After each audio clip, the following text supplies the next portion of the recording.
বিয়ের নিকাহনামা বা কাবিননামার ক্ষেত্রে মেয়েদের যে শর্ত থাকে, একটা খুব গুরুত্বপূর্ণ স্পেসিফিক একটা শর্ত থাকে যে কন্যা কি কুমারী, তালাকপ্রাপ্তা নাকি বিধবা।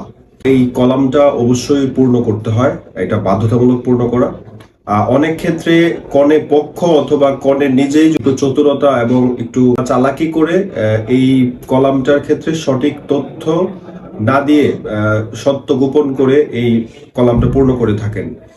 তো যে যিনি কুমারী তিনি অবশ্যই কুমারী উল্লেখ করতে হবে, কিন্তু অনেক ক্ষেত্রে তালাকপ্রাপ্ত বা বিধবারা যারা অনেক সময় নিজেকে কুমারী হিসেবে সাব্যস্ত করে তালাকপ্রাপ্ত এবং বিধবা হওয়া সত্ত্বেও কাবিননামাতে নিজেকে কুমারী হিসেবে উল্লেখ করেন, পরবর্তীতে এটা কোনোভাবেই প্রমাণিত হয় বা তথ্য পাওয়া যায় যে তালাকপ্রাপ্ত বা বিধবা ছিল। এই ক্ষেত্রে যিনি এই কাজটা করে থাকেন বা কনে পক্ষ করে থাকেন, এটা কিন্তু খুব একটা বড় ধরনের মারাত্মক দণ্ডনীয় অপরাধ।